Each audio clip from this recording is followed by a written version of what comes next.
And I want to be very clear. I'm not promoting plastic surgery. I'm not telling you you need to fix your face. I truly feel that you should do whatever it is that you want to do that makes you feel good, makes you feel confident. And this is something that I did for me. You gotta get on my level. Hey, I'm Leah Vandale, and this is Hot Mom Shit, the podcast where we live in the and. We're going to laugh, we're probably going to cry, and I'm definitely going to say something I probably shouldn't. If you've ever looked like a babe on the outside while completely losing your shit on the inside, you are exactly where you need to be. Welcome to another episode of Hot Mom Shit. You guys, I feel like I'm such a hot mess. I have been working on, a lot of you have been complaining about the quality of the video, right? So I am recording on my phone, or I'm sorry, on my laptop. However, I bought this like amazing camera. I've spent a lot of money on this camera, and it's taken me now almost 2 months to get it working properly. I had someone come to my house. I hired someone to help me figure it out, make sure we're good to go. And it's always good to go until I start recording. Then I start recording and it doesn't work. And so it's just been, I need to take a deep breath here. Okay, like to the point where last week I was supposed to record 2 episodes and I started crying. And my producer's like, it's okay. This is supposed to be fun. And I'm like, but it's not good quality and it's blurry and it's messy. And maybe I'm not meant to be a podcaster. And maybe I'm not, but like we're working, we're back in business, and here we are. So now hopefully you can see me a little clearer. I may look a little dark to you. That's because I got a spray tan. I'm feeling myself. I'm like ready to just like break back out into the world after my surgery. And that's what I want to talk to you guys about today. The surgery. The plastic surgery that I got on my face. Okay. There's been a lot of controversy. There's been a lot of questions, a lot of concern about what I'm doing with my face. And so I want to take you through the whole process. I want to tell you the reason behind it. I want to tell you about what I did to help prepare and recover. And I'm going to talk about all the things. So grab a little tea, grab a little wine, grab a little coffee, grab a little Olipop, whatever. And let's talk about it. Let me rewind a little bit. I have always, for my entire life, been so insecure about the eye bags under my eyes. When I tell you I came out of the womb with dark circles, with hollowness, and you mind you, I'd been sleeping for 9 months at that point, and when I was born, I looked like I was exhausted. I have been so tired since the day I was born, or at least looked like it. And it's just something that's really bothered me. I will never forget. I will never forget. I don't know if any of you guys remember like John Casablanca. So I thought I was going to be like this big model and actor and whatever when I was in high school. And so my mom, bless her heart, paid for me to join John Casablanca, which is like $1,000. And I'm at that time, I mean, that's a lot of money. It's a lot of money regardless. But my parents did not have the money to be paying that. And they still did because it was my dream. And I begged her. And she's like, this seems like a scam. And I'm like, it's not a scam. And she's like, it seems like it is. But if you really want to do it, I'll pay for it. Like, I'm so grateful. And I hope I'm like that with my kids. I want to support them with whatever it is that they want to do. So she signed me up for John Casablanca. And I remember going, mind you, I had to drive like 45 minutes into the city, into Boston when I was 16, just got my license to go to these classes. I'll never forget. They were every Thursday night. And I would drive to the city. I had no business driving to the city. And Boston, for an adult, for someone who's a very experienced driver, is one of the worst cities to drive in. Doesn't make any sense. Matt always says it's like you gave a toddler a crayon and you drew all over the paper, and that's what it's like driving through Boston. And it makes sense. So I'm driving to Boston, and I remember I had an acting class that night, and I'm like, oh, here we go. I'm going to be the next Mary Kate and Ashley Olsen. Except I don't have a twin. So excited. And I was so shy, by the way. So it's like wild to me that I even did this, especially at 16. I couldn't even order my own ice cream at the Dairy Queen. I had to have my sister do it for me. So what the hell am I doing in acting class in Boston? But anyway, I'm in acting class. We're all going around the room doing our thing. And the acting coach, quote unquote, looks at me and says, holy eye bags, Batman. First of all, I never watched Batman. I don't even know what that means. Is that a quote from Batman? I had no idea what she was even saying. And second of all, I'm a 16-year-old girl. Why are you saying that to me in front of the entire room? I was mortified. I was so embarrassed. I didn't even, and she's like, what, did you not sleep last night? And I'm like, I did. Like, I didn't even, and I was like, I almost cried because I was so embarrassed. And it just added to my complete insecurity about my lower eyes. And the fact that it's just like the first thing that I always see in myself. Fast forward, I'm now 38 and I really wanted to do something about it.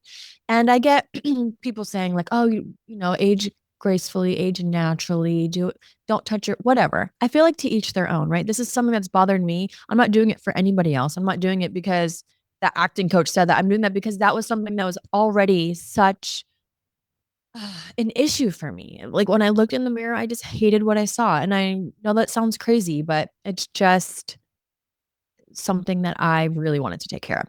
So I'm like, I'm going to do it. And I told Matt, once I have Bram, I'm ready for like my mommy makeover, whatever. And I said, I really want to get my eyes fixed. And so I didn't get a mommy makeover, but I did get an eye makeover. And I found the best plastic surgeon that you can find. When it comes to your face, you don't want to mess around. Like I live in Pittsburgh. I'm not, no offense to any doctors here in Pittsburgh. I am not going to Pittsburgh to get my eyes done. This is my face. It's not like I have like an ingrown toenail. This is my face. This is something that everybody sees that's like out there in the open. I wanted to make sure I went to the best of the best. So I went to Dr. Ira Savetsky. He is incredible. I'm obsessed with him. His wife, by the way, I'm obsessed with her. She was supposed to be on the Real Housewives of New York. And then like some shit went down between her and Brent. I don't know the full details, but I'm obsessed with her. She's so cute and hilarious. But yes, so I went with him. I had my consultation. It was a virtual because again, live in Pittsburgh. He's in New York. I did a virtual consultation. I told him I for sure wanted to do a lower bleph. Like I knew that's what I wanted to do. And for those of you who don't know what a bleph is, basically for the lower bleph, they take the eye bag out, like the fat pad out from underneath your eye. And then sometimes they can replace it with fat. So it's every situation is unique and different. So, and I'm also not a surgeon, so I don't want to sit here and tell you exactly what everything is. But for me specifically, he said he agreed lower bleph. It's hard to tell too via Zoom. Like we're on a FaceTime. So it's very difficult for him to see. But he's like, yes, I can see what you're saying. Do the lower bleph. And I also was voicing a little bit of a concern for my upper eyelid because both my mom and then on my dad's side of the family, his sister, his mom, they all had to get the upper eyelid surgery because it got so saggy over the years.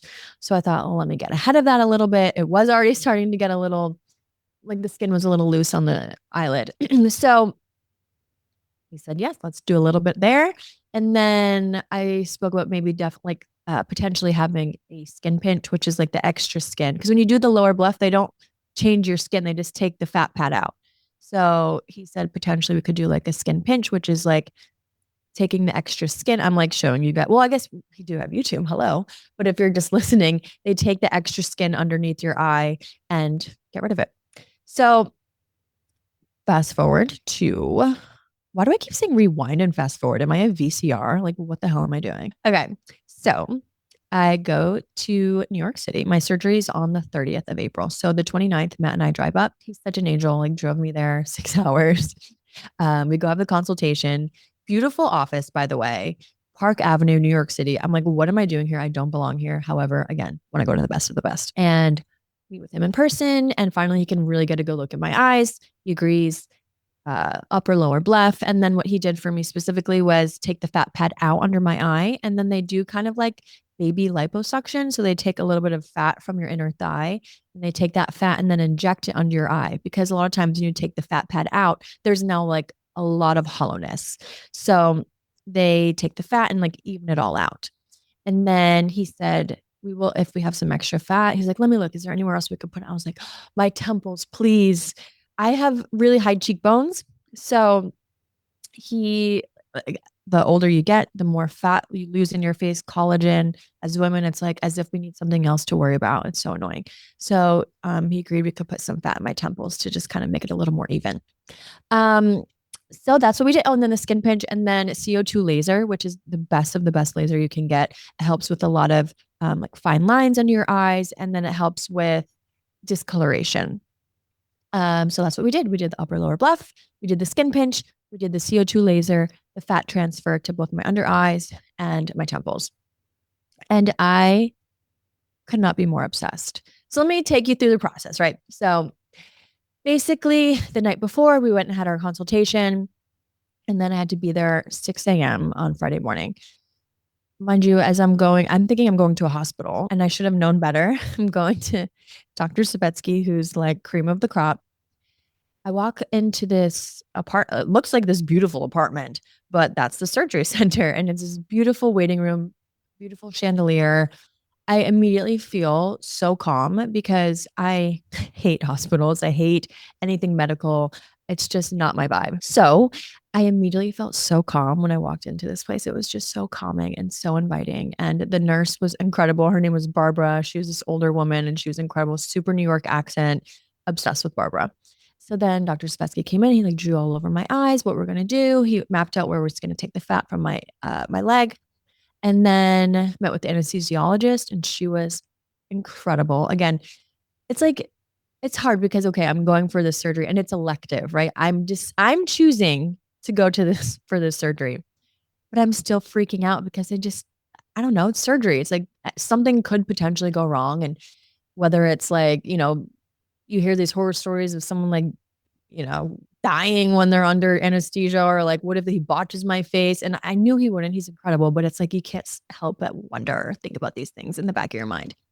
But I just felt so calm once I met everyone there and I saw everybody. I was like, okay, this is great.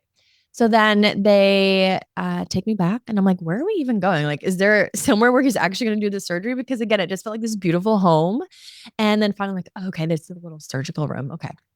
So and at that point, it's like you're walking into the room. Like I'm laying down, they're strapping me down. Like, okay. And then next thing you know, it's the anesthesia. Sometimes before you get the anesthesia, they put like a little calming thing into your IV. Like it feels like you're taking the best glass of wine in your life. You're just like, oh, this feels so good. And I remember they said, I think it was Dr. Spetsky that asked, if you could go on a date with any celebrity, who would it be? And I said, my husband. And I remember hearing a collective, "Aw," they're like, "That's so boring," or whatever. And then next thing you know, I don't remember anything else. I just remember waking up in their little recovery suite area. I wasn't sure if there was going to be any pain. They assured me it wasn't very painful, and they were right. I felt no pain. I didn't even end up taking like Tylenol. They prescribed me pain medication. Didn't need that. It was honestly just great. And I remember thinking like, okay, what does it look like? And the nurse took me into the bathroom. She's like, if you can look past the swelling, you can see exactly what it's going to look like. And so I looked in the mirror and I was like, oh, so excited. And it honestly wasn't as bad as I expected. Like I figured my eyes would be swollen shut. I wouldn't be able to like see anything, but it was not that bad. So then after that, Matt was waiting for me forever because it took me forever to get out of the anesthesia. I was just like, I could not stand up. I was just not feeling it. And I also think because I haven't really napped in years, I was like, let me just lay here for a couple more minutes because this is a nice little nap away from my kids, away from my husband. Just like, let me lay here. So, yeah, then we got in our Uber, went back to the hotel. My biggest piece of advice is icing, icing, icing, icing. I had ice on my face for almost 48 hours straight. I mean, you have to take it off 15 minutes on, 15 minutes off, 15 minutes on, 15 minutes off. And so that's what I did. And I swear that that helped so much with the recovery. My biggest tips for prior to the surgery, no alcohol. I didn't drink for 2 weeks prior to the surgery and 2 weeks after. I had a ton of arnica, the arnica tablets, all the pineapple for like just eat as much pineapple as you can. And then the day of surgery, I just strictly ate bone broth, drank bone broth with collagen after, because again, you don't want to like eat anything too crazy or too substantial. And I swear, like the bone broth with the collagen helped. And then post surgery, the arnica tablets, I have a ton of products that I was using, and I will link those too. Red light therapy, you could start 72 hours after the surgery and not really help as long as it's not like a red light mask. It needs to be a panel. It can't be something that touches your face. And then, yeah, no like supplements or anything prior. And yeah, those are my tips. And again, I'm not a doctor, but that's just what's helped me. And I'm dying, you guys, because they also encourage you kind of like walking up and being mobile that way, because you're laying down for so long and just you don't want to worry about blood clots and make sure you get your blood flowing and all of that. So again, we're in New York City. That's like there's this cute little like bodega and like market next door. It's like if you want to go there and we can go grab like some water or some snacks and things. And I was eating, by the way, eating pineapple like it's my job. I ate pineapple for the week leading up to my surgery, ate pineapple. I didn't eat it that day because, anesthesia, you want to eat like, they call it the brat diet. What is it? Bread, rice, applesauce, and what's the tea? Brat. So then we go to Toast. this toast. That's what it is. Toast. Duh. Freaking toast. Bread, rice, applesauce, toast. No, is it bread then? Bread and toast? I don't know. Bananas. Bananas. Rice, applesauce, and toast. You We guys. got it. Bananas, rice, because bread and toast, it's hello. That's just warm bread. Okay. So we go to this little market and I'm wearing these huge sunglasses. It looks like I just got laser eye surgery or something. Because I got these glasses. I forget where I even got them, but they were just huge. So we're in the little market and I'm like, can you tell me because at this point I really can't see. My eyes are so blurry because of all the ointment that they put on them and they put in them to, help prevent any sort of, what's the word I'm looking for? Infection. My vision's so blurry, I can barely see. So we're in this market and I'm like, okay, tell me if you see this. If we saw, I'm like, can you tell me if we had pineapple? What about this, that, whatever. At one point, he like walked away from me to grab something out of the cooler. And I was just standing there in the middle of the market, like, what is happening?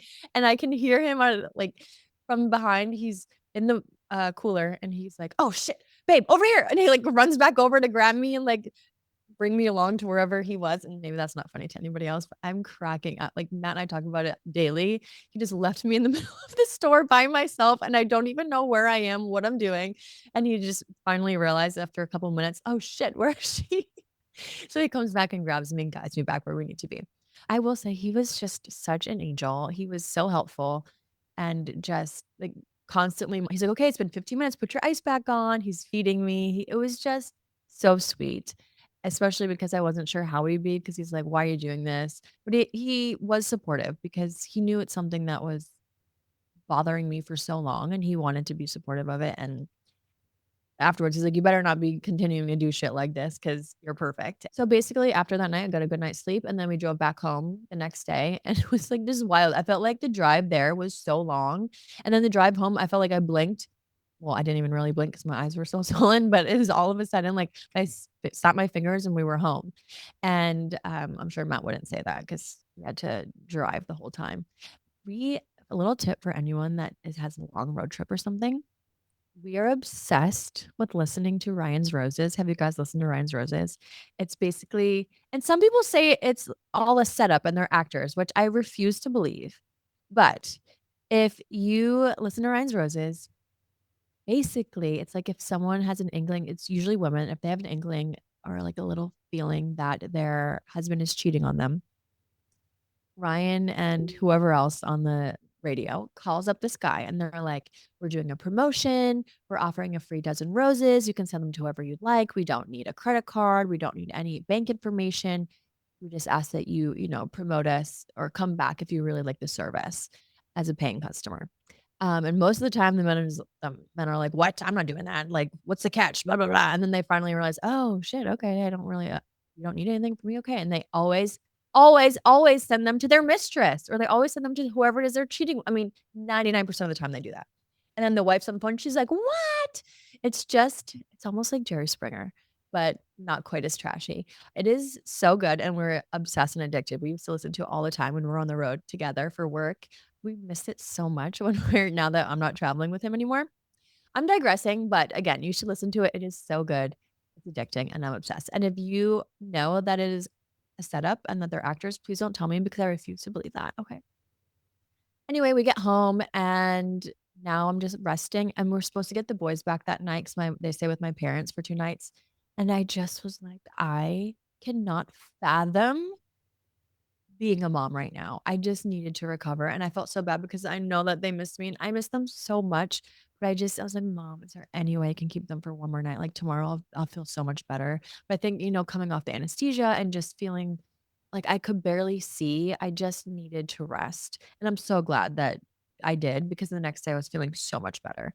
So Honestly, so that was, like, not even 48 hours. I felt like I was, like, not back to normal, but for anyone who's considering it, like, truly within 48 hours, it's like, whatever, it's nothing. Again, didn't take pain medication. You have your stitches in for a week. We had to go back a week later and get the stitches out. But the recovery was great. I wore, like, blue blocker glasses most of the time because I mean, if I didn't have kids, this would have been like a nothing surgery and recovery. But having kids, obviously, it's a lot more stress, a lot more factors into the recovery because it's like I couldn't pick Dimitri up. I had to be careful with how I was holding Bram because I didn't want him. He's 7 months years old. 7 months years old. What? He's 7 months old. And you just never know. His arms are gonna flail. So you have to really be on high alert. So again, if you don't have kids, I would highly recommend getting it if it's something that you want to do. And I want to be very clear, I'm not promoting plastic surgery. I'm not telling you you need to fix your face. I truly feel that you should do whatever it is that you want to do that makes you feel good, makes you feel confident. And this is something that I did for me. I I'm now 3 weeks out from my surgery if you're watching this on YouTube. I feel so much better. I feel so much more confident. For my whole life, I always had such anxiety about, oh my gosh, I have to make sure I get enough sleep tonight because I have whatever event or, working in WWE for years. If I had an appearance or a red carpet or whatever it was, I always stressed so much about my eye bags. Again, they were always there. But if I wasn't sleeping as much, if I, had to like a late night drive for work and I wasn't able to get as much rest, and had to be on TV at 6 AM on the news promoting the show that night, I would stress out so much because my bags would be that much more prominent, and I would just, like, glasses on all the time in the airport because I don't want anyone to see how terrible I look off of no sleep. It's just something that had bothered me for so long, and I feel so, so much better about just myself, and that's what it's about. It's about feeling good about yourself. If you wanna age naturally and not touch your face, like, that's amazing. I'm so supportive of that. If you want to nip and tuck everything on your body because that makes you feel good, cool. Like, I'm not gonna judge you for that. I think it's important to do whatever it is that makes you feel good, whether it's getting a facial, whether that's never wearing makeup, whatever it is, getting Botox, who cares? Do what makes you feel good because that's truly all that matters. And I think, in motherhood we're always putting everyone else first. We're always making sure everyone has what they need. And we're always on the back burner as moms. And it's something that I've been wanting to do for a long time. And I kept telling myself, "Oh, I'll do it when, XYZ happens. I'll worry about it then. I'll worry about it then. Maybe I'll wait until the boys go to school and then I'll do it once they're in school." And it's like, why keep putting it off? If it's something that I want to do, something that I know will make me feel better, why not now? Because the time is gonna pass anyway. And that's what I kept telling myself, especially in those first few days when it was a little rough, especially around the kids. I was like, the time is gonna pass anyway. The time is gonna go by. I might as well do it. I might as well be in recovery because now here I am 3 weeks later and I feel great. I don't have to worry about, Bram hitting me anymore. I don't have to worry about not being able to bend over or whatever, because the time has already gone by and it's gonna go by. So I guess this is just kind of my little PSA for any mom out there that wants to do something for you, no matter what it is, not necessarily an aesthetic something to make you feel better. It can be whatever, whether it's getting that gym membership or going to lunch with a friend or whatever that looks like for you that will make you feel good. Fucking do it because you deserve it. We deserve it as moms.